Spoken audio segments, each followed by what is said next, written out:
Saludos, muy buenos días a todos y Bonjour à toutes et à tous et bienvenue à cette séance d'information de l'Organisation panaméricaine de la santé pour la COVID-19 dans la région des Amériques ce mercredi 21 avril. Je suis Sébastien Oliel du département de communication de l'OPS et cette séance, comme toutes les semaines, tardera 1 heure. Nous allons prendre vos questions jusqu'à ce moment. Nous avons déjà reçu des questions par le courrier électronique et vous pourrez poser vos questions en direct à travers le forum et le clic Q&A. N'oubliez pas d'y apposer votre nom et le média auquel vous souhaitez entendre vos questions. Nous avons l'interprétation simultanée en français, en espagnol, en anglais et en portugais et vous pouvez choisir la langue que vous souhaitez écouter à travers le bouton Interpretation. Aujourd'hui, le docteur Carissa Etienne, directrice de l'OPS, nous informera de la situation dans la région. Avec le docteur Etienne, nous aurons la présence du docteur Jarbas Barbosa, directeur adjoint de l'OPS, le docteur Ciro Ugarte, directeur des urgences sanitaires à l'OPS, et le docteur Sylvain Aldigueri, directeur des incidents pour le COVID-19 à l'OPS. Maintenant, j'invite le docteur Carissa Etienne pour ses remarques préliminaires. Merci, docteur Etienne. Merci Sébastien. Je vous souhaite bien le bonjour aujourd'hui et je vous remercie de nous rejoindre pour cette conférence de presse d'aujourd'hui. La semaine dernière, notre région a signalé plus d'1,5 million nouveaux cas de COVID et pratiquement 40 000 morts liés à ce virus. Pendant le week-end, le monde a atteint un jalon, une marque tragique. Plus de 3 millions de gens ont perdu la vie à cause de la COVID et pratiquement la moitié de ces morts ont eu lieu ici, sur le continent américain. Derrière chacune de ces morts, c'est une vie qui a été fauchée et des souffrances inimaginables pour les familles et pour les proches de ces personnes. Leur décès nous fait nous rappeler qu'il nous faut faire plus pour protéger chacun parce que ce virus continue à être une menace dans tous les coins et dans chaque communauté de notre région. Les cas au Canada continuent à croître, surtout chez les jeunes qui ont entre 20 ans, qui ont la vingtaine d'années ou la trentaine. Et aux États-Unis, les infections sont en hausse après des semaines de baisse. Pratiquement tous les pays d'Amérique centrale observent une augmentation de leurs infections. Cuba, Porto Rico et la République dominicaine concentrent la plupart des infections dans les Caraïbes et de nombreuses petites îles comme Aruba, les Bermudes, Curaçao rapportent une augmentation de la létalité dans leurs morts par COVID. Les éruptions récentes du volcan de la Soufrière à Saint-Vincent et aux Grenadines ont conduit aux évacuations de milliers de gens qui vivent actuellement dans les abris.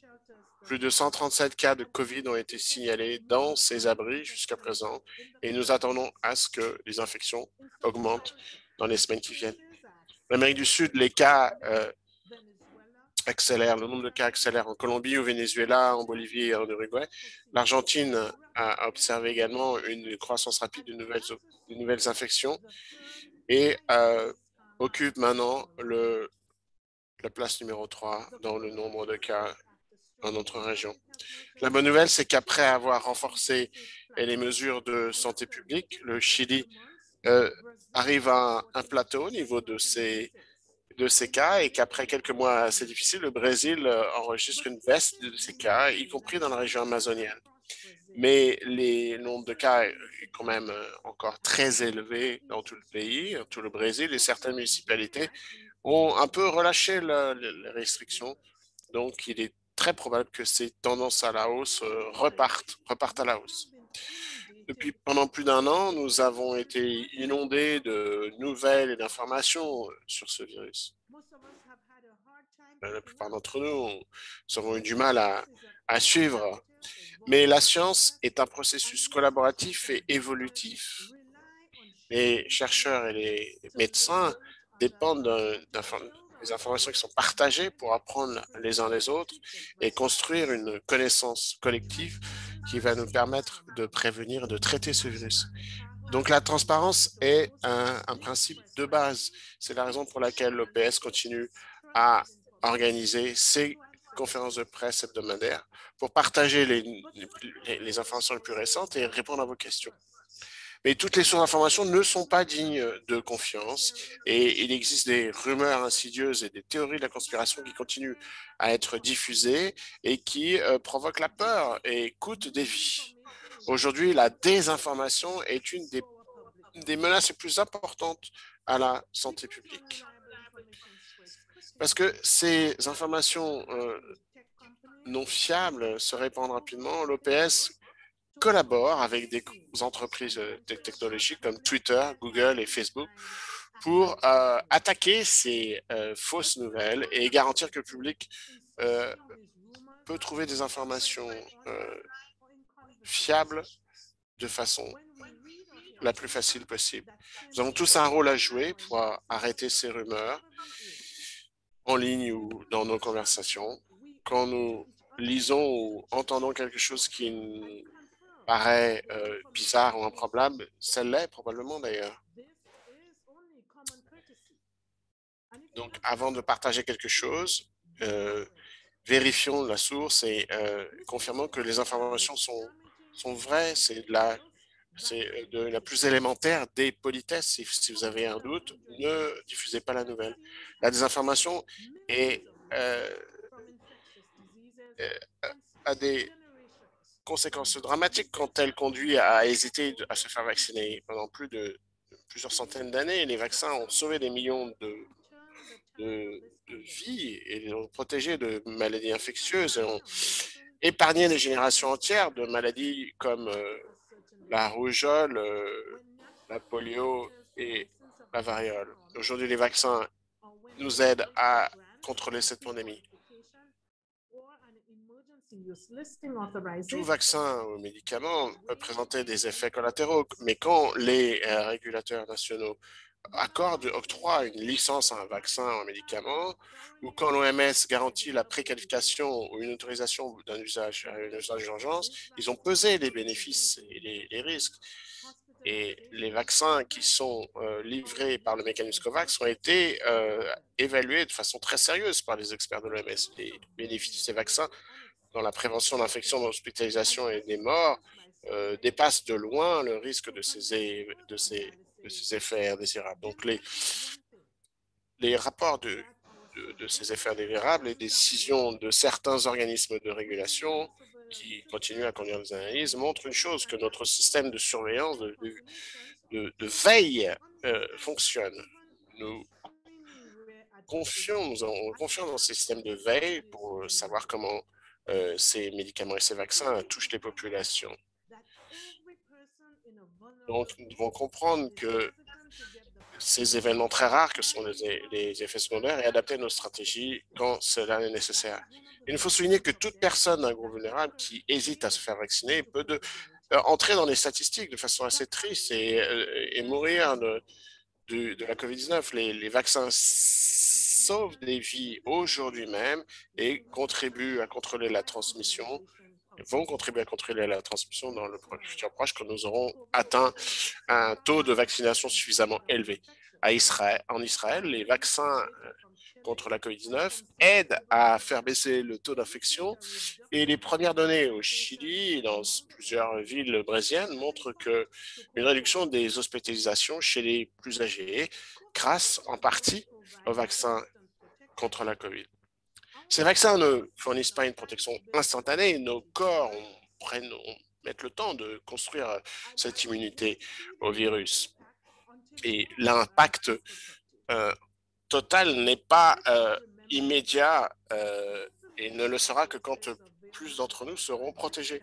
Rappelons-nous que c'est avec les doses limitées qui sont disponibles pour l'instant, la priorité doit être de sauver des vies. Il faut arrêter la transmission de cette maladie et cela requiert des mesures additionnelles. C'est la raison pour laquelle l'OPS fait tout ce qu'elle peut pour faire parvenir des vaccins à notre région le plus rapidement possible. Nous avons aidé à la livraison de plus de 4 200 000 doses à 29 pays du continent américain. Des millions de vaccins supplémentaires doivent arriver dans notre région dans les semaines prochaines et nous ne nous arrêterons pas jusqu'à ce que tous les pays de notre région disposent des vaccins de doses dont ils ont besoin. La semaine prochaine, c'est la semaine de la vaccination mondiale, la semaine mondiale de la vaccination. Un effort qui a commencé il y a 18 ans à l'OPS avec la semaine de la vaccination des Amériques. C'est le moment parfait pour nous rappeler à tous le pouvoir des vaccins de sauver des vies. Les campagnes de vaccination sont un effort collectif et le succès des campagnes dépend de nous tous. Nous avons besoin de plus de vaccins pour notre région. Nous avons besoin que les pays gèrent bien les doses dont ils disposent actuellement. Ils ont besoin que les communautés construisent, augmentent la confiance en ces vaccins. Et quand ce sera votre tour de vous faire vacciner, rappelez-vous, ces vaccins peuvent sauver votre vie. Nous maintenons donc des mesures de santé publique strictes pour éviter les infections, mais se faire vacciner, c'est à notre portée et nous devrions nous protéger nous-mêmes, nos familles et nos communautés. Muchas gracias, docteur Etienne. Merci beaucoup, docteur Etienne. Nous allons passer maintenant aux questions et aux réponses qu'on nous a envoyées. N'oubliez pas de continuer à nous envoyer vos questions à travers le Q&A en incluant votre nom et les médias auxquels vous appartenez pour que nous puissions coordonner les questions pour ne pas les répéter. La première question que nous allons poser aujourd'hui nous vient de deux journalistes, Felipe Carvalho du Brésil et également de Marcelo de la Bolivie. Philippe nous demande quel est le critère de priorisation des pays dans la distribution des vaccins qui arrivent à partir de COVAX. Et Marcelo Nadia nous demande, existe-t-il une réglementation dans la distribution et ou la vente des vaccins pour donner la priorité à l'accès aux pays les plus nécessiteux et vulnérables, comme c'est le cas de la Bolivie? Docteur Barbosa, vous avez la parole. Merci pour ces questions. Je pense que ceci nous donne une autre opportunité de parler sur le mécanisme COVAX. C'est un mécanisme innovateur. C'est pour cela qu'on a beaucoup de questions à ce sujet. Comment est-ce que la liste des pays se fait?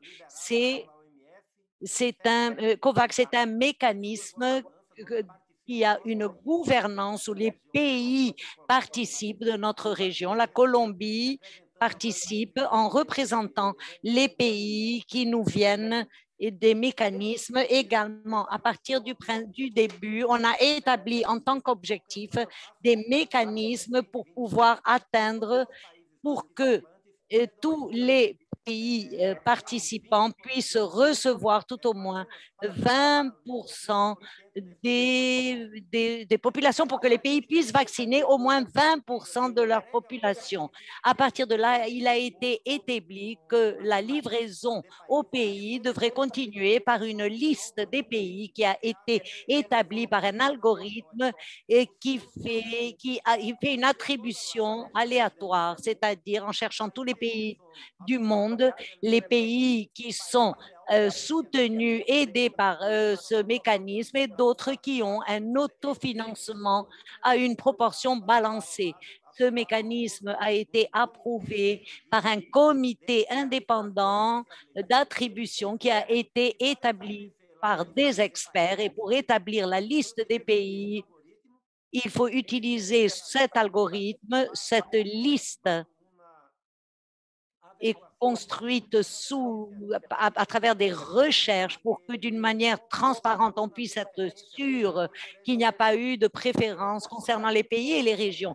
Avec cette liste, l'OPS, qui à travers son fonds renouvelable soutient l'acquisition des vaccins pour les pays d'Amérique latine et des Caraïbes, commence un processus de négociation pour que les vaccins soient garantis le plus rapidement possible. Ainsi, nous avons conclu la première étape de tous les pays de la région des Amériques qui participent au mécanisme COVAX pour qu'ils reçoivent la première livraison, une livraison qui a atteint 29 pays et plus.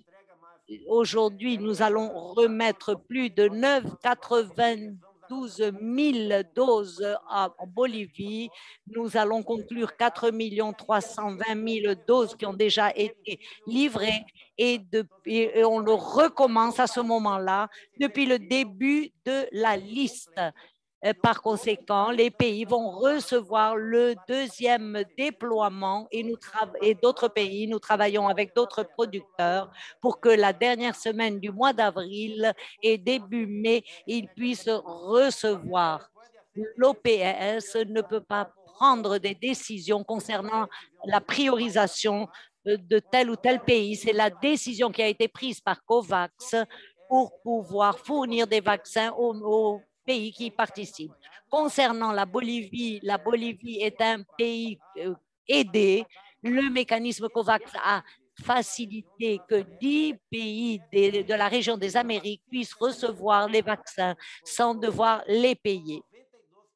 92 pays aidés dans le monde entier et 10 dans cette région. C'est pour cela que le mécanisme COVAX est important parce qu'il fait l'acquisition des vaccins et ces 10 pays de la région recevront le vaccin sans devoir le payer. Nous avons toutefois un mécanisme limité par les producteurs qui ont des retards concernant les livraisons, mais nous continuons à négocier avec eux pour qu'ils puissent suivre et respecter l'engagement pour que les pays puissent recevoir les vaccins dont ils ont besoin en ce moment.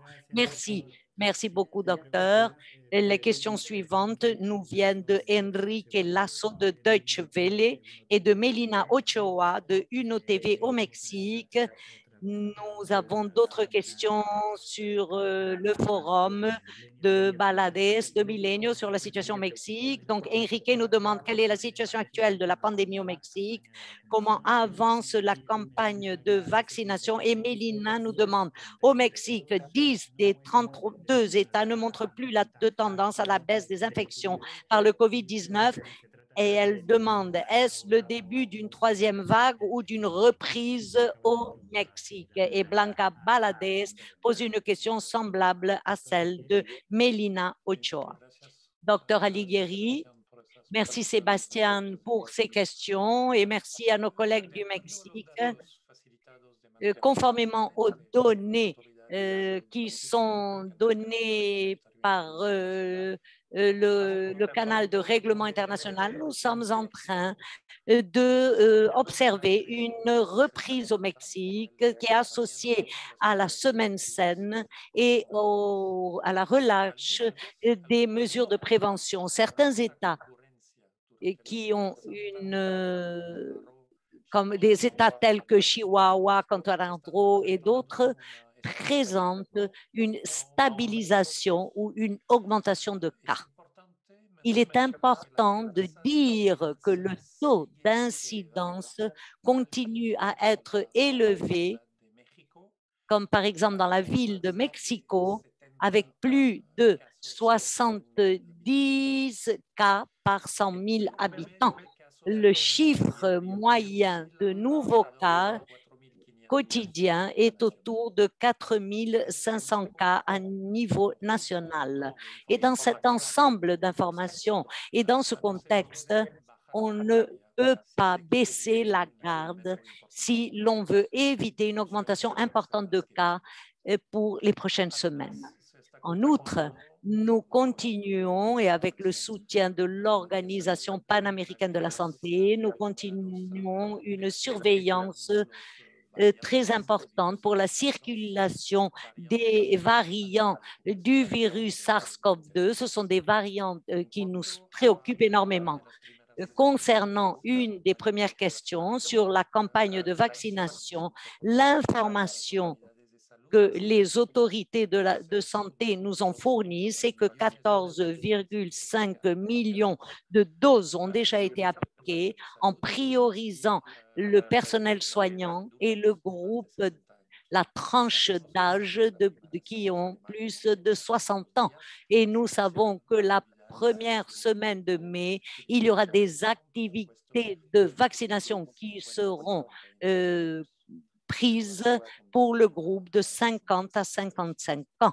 J'espère avoir répondu à vos questions. Merci, merci docteur. La question suivante nous vient de Paula Dupras Dobias du New Humanitarian en anglais.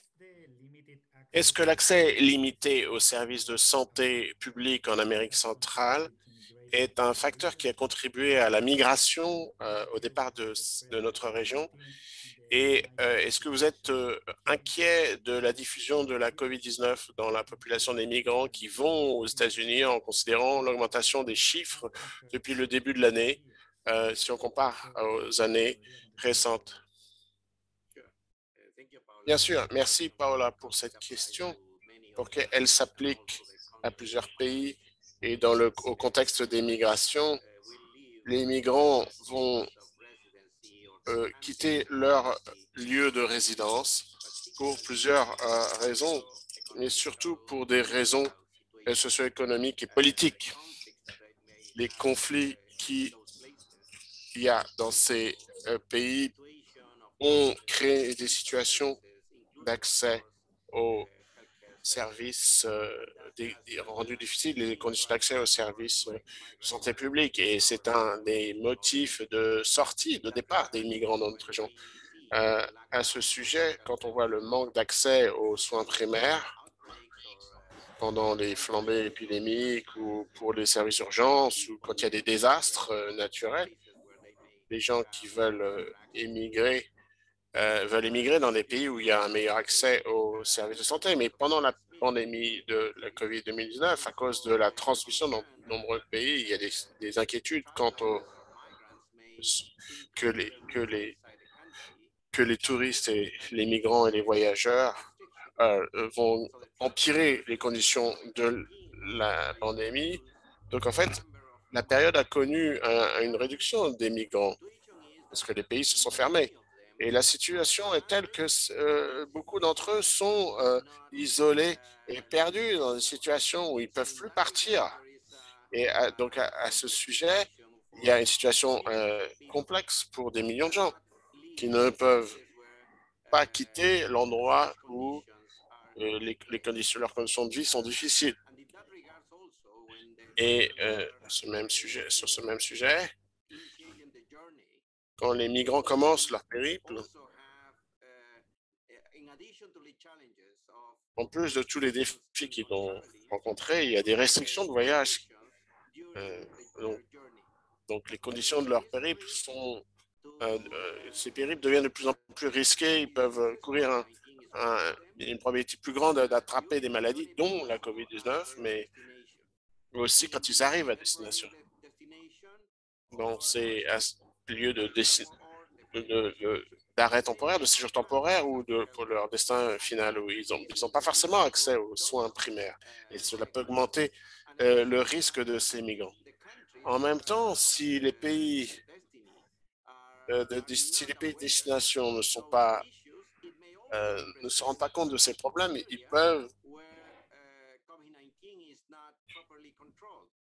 ils vont créer des zones où la pandémie n'est pas bien contrôlée. Donc, l'accès des migrants aux soins de santé primaires devrait être un sujet prioritaire. Donc, les campagnes, la plupart des pays ont inclus les migrants, ont permis aux migrants d'avoir accès aux soins de santé. Et je crois que c'est la bonne manière d'agir. Autant pour la fourniture de soins de santé, qui va pouvoir permettre de tracer, de détecter, de dépister les maladies, mais aussi pour pouvoir les soigner aussi selon ce dont ils ont besoin. Et ça permet aussi pour contrôler la pandémie, il faut contrôler non seulement les migrants qui viennent de l'étranger, mais aussi ceux qui viennent du même pays, qui sont déplacés domestiquement. Merci, docteur.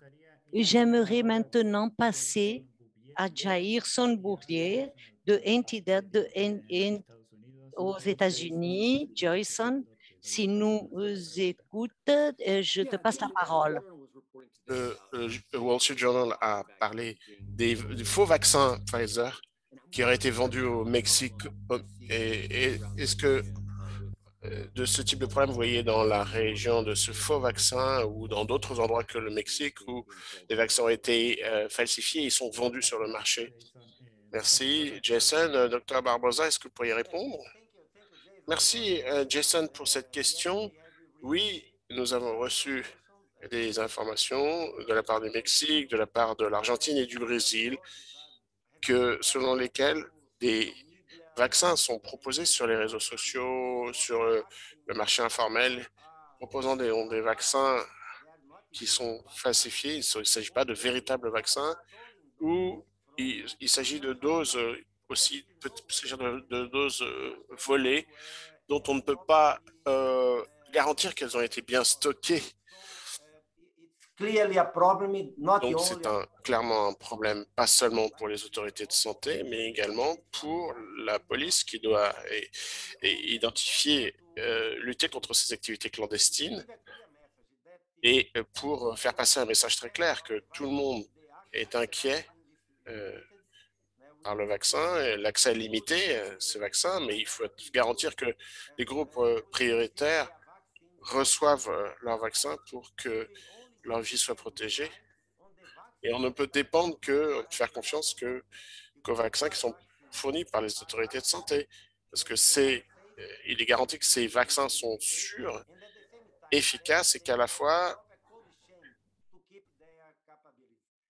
on en a préservé la capacité, l'efficacité. Donc, refuser d'acheter tout vaccin qui serait offert sur les réseaux sociaux, sur Internet, en passant par ce genre de canal. Vous courez un risque pour votre santé si vous achetez par ces moyens. Merci, docteur.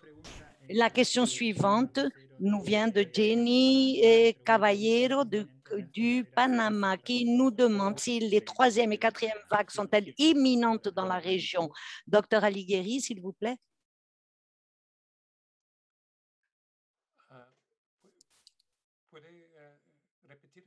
Est-ce que vous pouvez répéter votre question, s'il vous plaît? Oui. Jenny Caballero de TVN au Panama nous demande si les 3e et 4e vagues sont-elles imminentes dans la région. Merci beaucoup pour cette question. C'est une question courte, mais très large en même temps.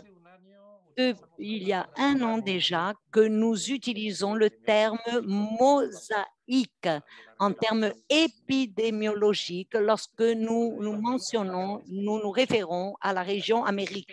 Et nous continuons avec cette description. Il y a des différences entre l'Amérique du Nord, l'Amérique du Sud, l'Amérique centrale et les Caraïbes. Et parfois, même au sein du même pays, lorsque son territoire est très grand. Concernant la périodicité et l'impact ou des futures vagues, il s'agit d'une équation assez difficile qui est en rapport avec plusieurs facteurs. Tout d'abord, cela dépend de la coordination entre les gouvernements concernant la mise en œuvre des mesures de santé, et y compris avec une anticipation de plusieurs semaines. Deuxième, l'adhésion des populations à ces mesures de santé publique. Et en troisième lieu, la préparation des services de santé pour pouvoir recevoir des patients présentant un cadre sévère lorsqu'il y a cette éclosion des vagues, de l'oxygène, des médicaments pour les soins intensifs, etc., etc. Et finalement, nous avons un autre facteur qui est en train de devenir un facteur très important, qui a des implications, qui est l'introduction d'autres variants. C'est une équation très compliquée. Il est important de dire également que bien que les campagnes se trouvent au centre des stratégies de réponse, nous n'espérons pas à court terme ou à moyen terme un impact de ces campagnes de vaccination concernant la dynamique des vagues épidémiques. Ce que nous sommes en train de commencer à observer dans des pays qui ont été très proactifs concernant la vaccination, c'est la réduction de mortalité dans des groupes, des tranches d'âge qui ne l'étaient pas avant. Et je vais élargir ma réponse. La situation régionale au jour d'aujourd'hui n'est pas favorable. Depuis 8 semaines déjà, nous sommes en train d'observer une augmentation des tendances dans toutes les sous-régions, dans l'Amérique du Nord, Amérique du Sud, Amérique centrale, et peu de pays nous ont reporté tout ceci. En tant que conclusion, concernant la préparation pour les vagues qui peuvent surgir dans un panorama régional, les mesures de santé publique nous préoccupent parce que bien qu'elles aient démontré leur efficacité en 2020, se trouvent encore dans l'arsenal pour protéger la population par rapport à l'impact de la COVID-19. J'espère avoir répondu à la question de notre collègue du Panama. Merci. La question qui suit, Ariela Navarro de AFP en anglais. Beaucoup de pays développés sont en train d'organiser un passeport vaccinal et beaucoup de ces plans excluent Sinovac et Sputnik. Est-ce que cela représente une discrimination pour les peuples et les nations des Amériques qui n'auront pas d'autre choix que d'acheter ces vaccins-là, rejetés par les pays développés? Docteur Hugart, merci de cette question, Ariela. Laissez-moi commencer par dire que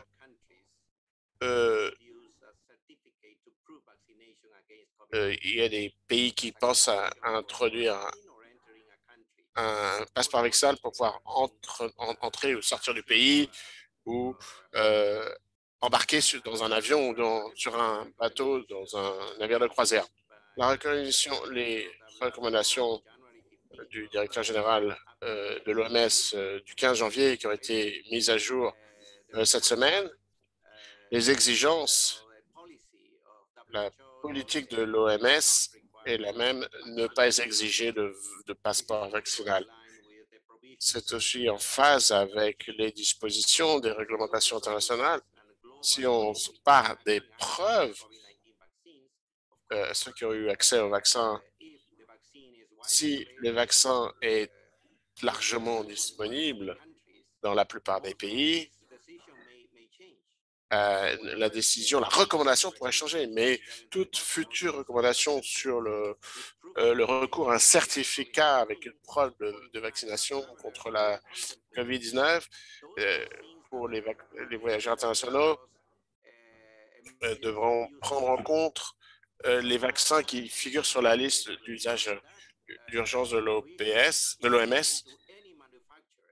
Et donc, nous sommes ouverts à tout fabricant qui voudrait enregistrer son vaccin sur cette liste de vaccins d'urgence de l'OMS.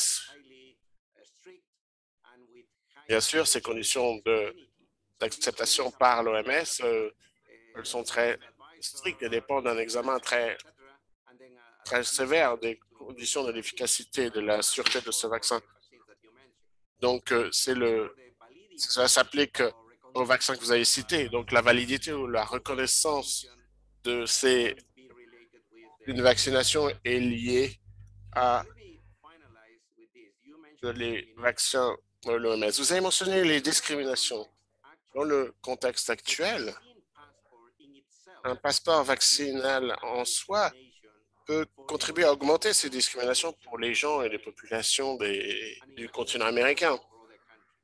Mais plus largement pour d'autres pays. Donc, nous ne considérons pas que ce soit un mécanisme qui va limiter les voyages des gens sur le continent américain, parce que vous savez très bien que l'accès au vaccin dans notre région est encore très, très faible. Merci.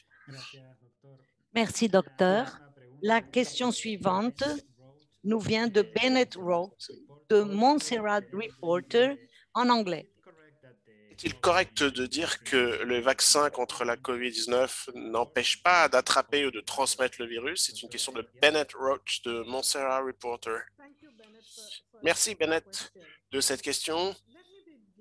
Laissez-moi commencer en disant que le principal objectif de ces vaccins est d'aider à réduire les cas sévères de la COVID-19, les hospitalisations et le nombre de décès. C'est la raison pour laquelle ces vaccins sont d'ailleurs très efficaces. Mais aucun vaccin n'est efficace à 100%. Et même si les gens vaccinés peuvent être infectés, ces vaccins réduisent la probabilité qu'ils soient touchés par des symptômes les plus sévères et qu'ils soient hospitalisés. Sans le vaccin, toutefois, ils sont très exposés et avec une grande probabilité de tomber malade ou même de mourir. Donc, bon, pendant ce temps-là, l'OPS travaille très étroitement avec l'autorité de santé nationale et suit le déploiement des campagnes de vaccination et l'évolution de la situation épidémiologique.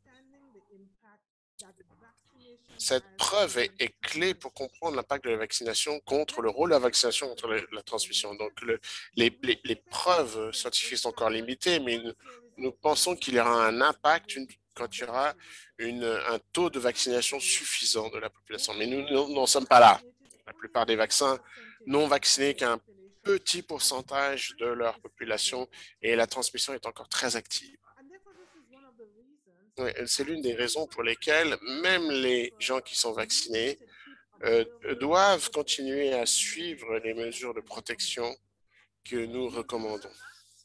Utiliser un masque, pratiquer la distanciation sociale et lavez-vous les mains fréquemment. Les vaccins ont leurs meilleurs effets quand ils fonctionnent main dans la main avec les mesures de santé publique nécessaires pour réduire la transmission. Les vaccins contre la COVID-19 fonctionnent très bien et ils vont permettre que des gens ne meurent pas, n'aillent pas à l'hôpital et va nous aider à en finir avec la pandémie. Mais jusqu'à ce qu'il soit disponible pour tous, chacun d'entre nous doit jouer son rôle. Merci. Merci, Dr. Etienne. Et la question suivante nous vient de Katia Rojas du Panama. Elle nous dit qu'au Panama, le vaccin d'AstraZeneca commencera à être utilisé et elle demande quel est le risque réel de souffrir de thrombus à cause du COVID-19 par rapport à celui qui pourrait être causé par un vaccin tel que celui d'AstraZeneca ou de Johnson Johnson. Merci beaucoup pour ta question.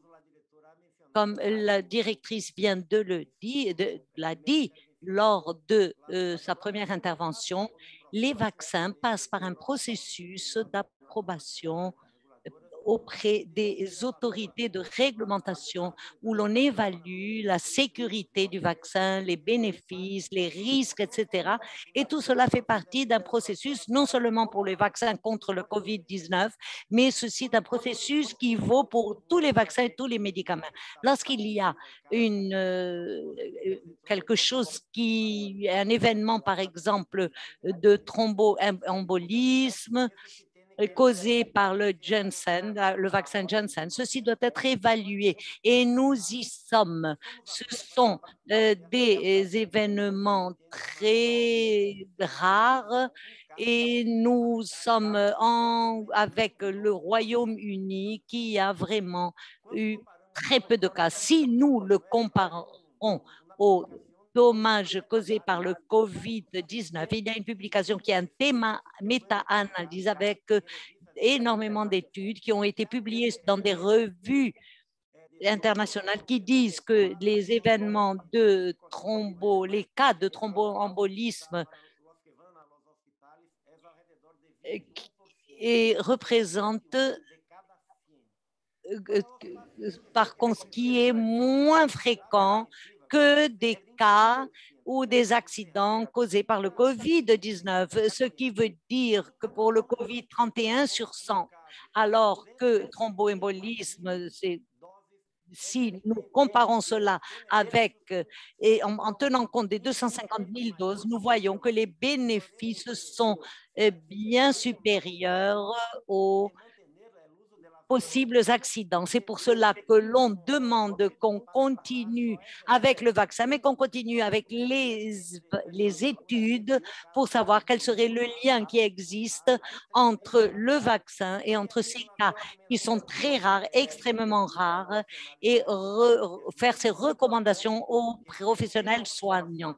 Il est très important de continuer avec la vaccination pour sauver des vies. Les personnes qui se vaccinent en ce moment, pour la plupart des pays d'Amérique latine, sont les groupes les plus vulnérables, les personnes âgées, les personnes qui ont des maladies chroniques ou les personnes qui sont le plus exposées, telles que les soignants. Il faut protéger ces groupes pour sauver les vies parce que parmi eux, le risque de mort causé par le COVID-19 est très important. Merci. Merci, docteur. Nous avons maintenant plusieurs questions au sujet du Venezuela. Viviane Sequeira, de l'agence Reuters à Caracas, de Nicole Yapour, Rosemary Bernal, etc.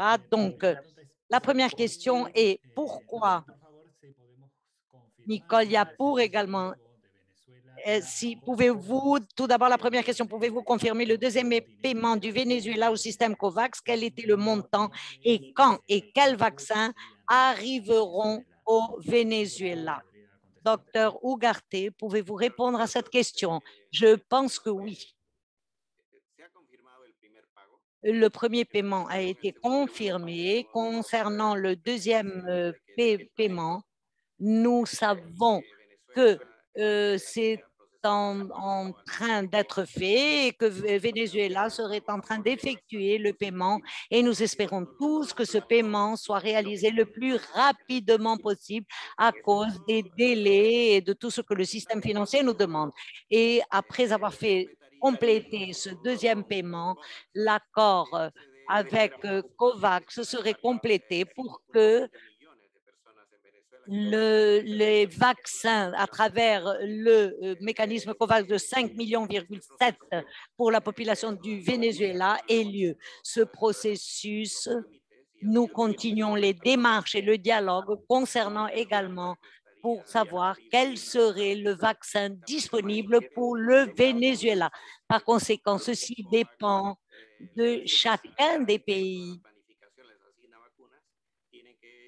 Chacun de ces pays doit continuer avec les démarches intérieures d'approbation.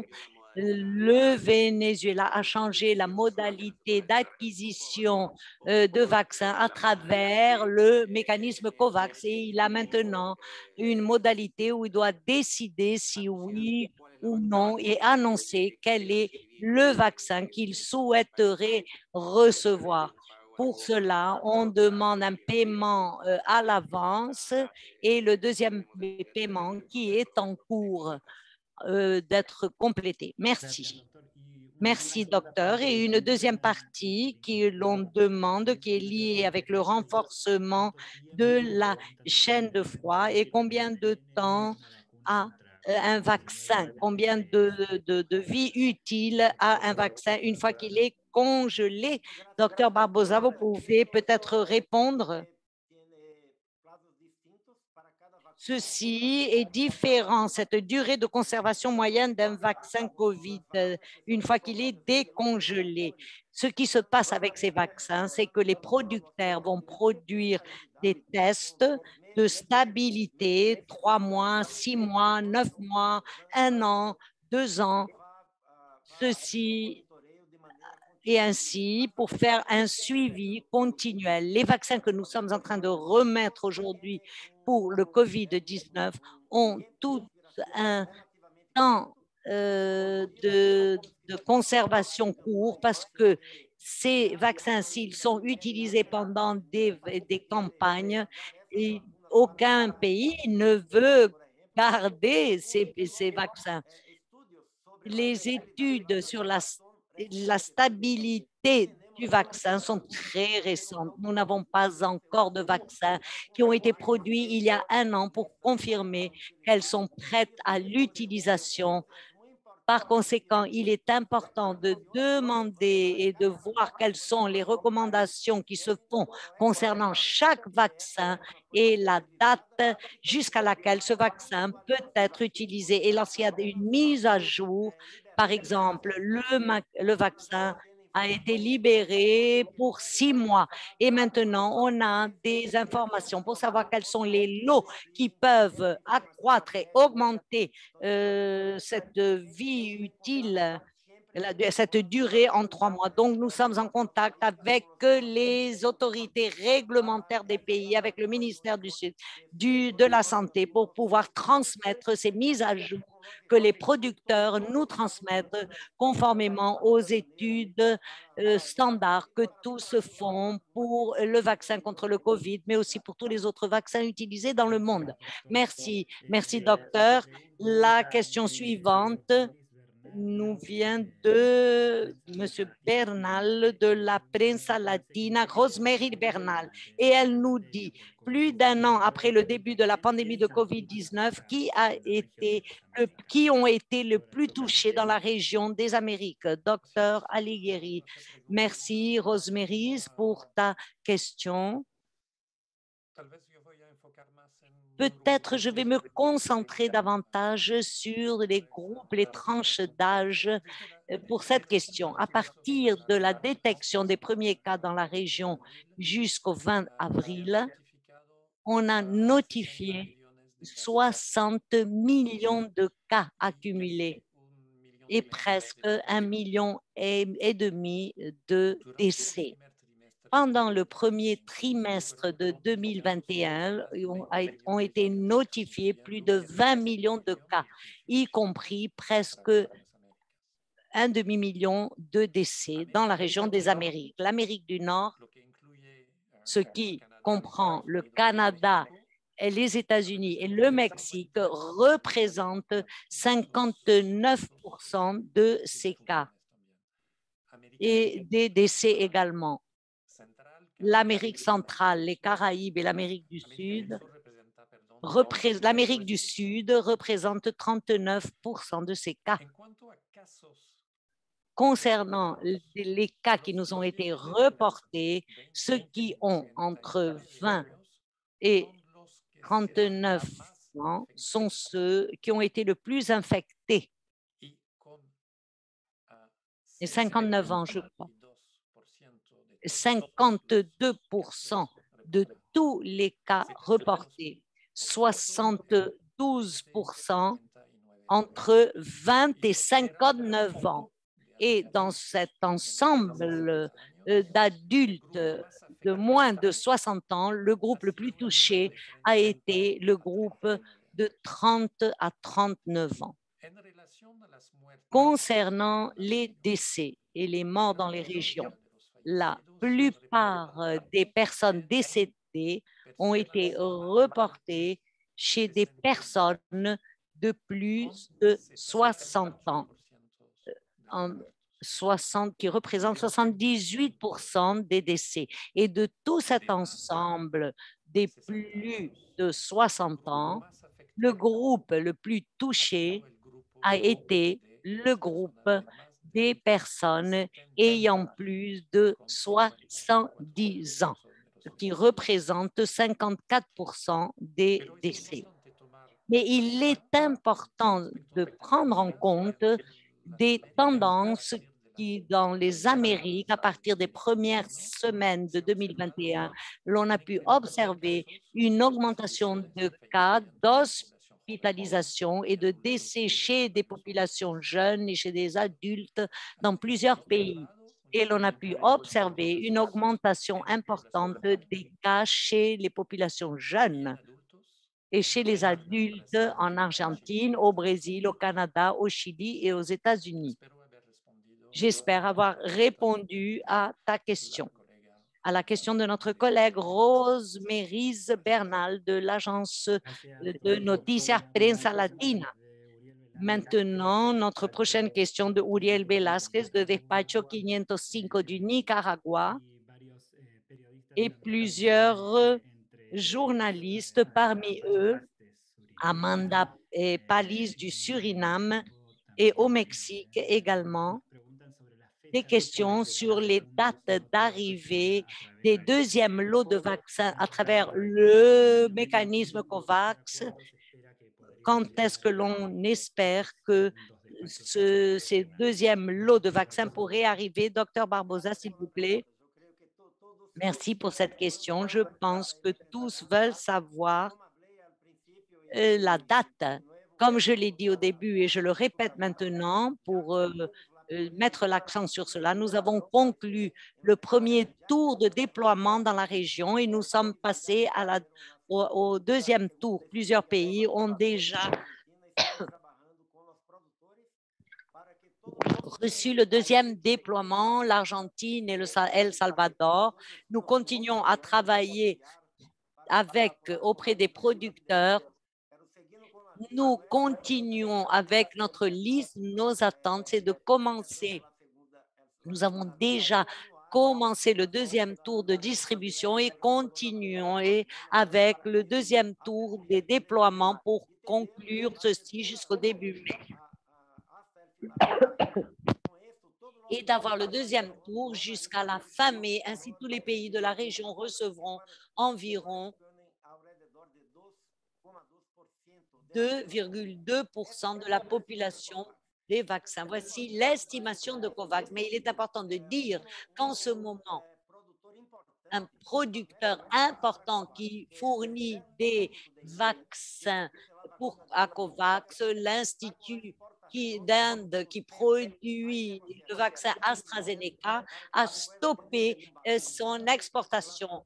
Il faut par conséquent refaire toute la liste et voir comment est-ce qu'on pourrait faire en sorte que l'Inde respecte les contrats avec le COVAX. Mais il est important de souligner ceci parce que nous sommes en train d'informer tous les pays, les dates, les vols et qu'ils vont recevoir le plus tôt possible. Nous travaillons 24 heures par jour auprès des producteurs et il est important de tenir compte que les vaccins que nous recevons des producteurs, nous les remettons rapidement. Donc, d'après ce que nous espérons, c'est de communiquer à tous les pays l'ordre d'achat, d'acquisition qui ont été remis aux producteurs et nous espérons recevoir des informations au sujet de la quantité de vaccins, les dates et les vols et ainsi nous en informerons tous les pays.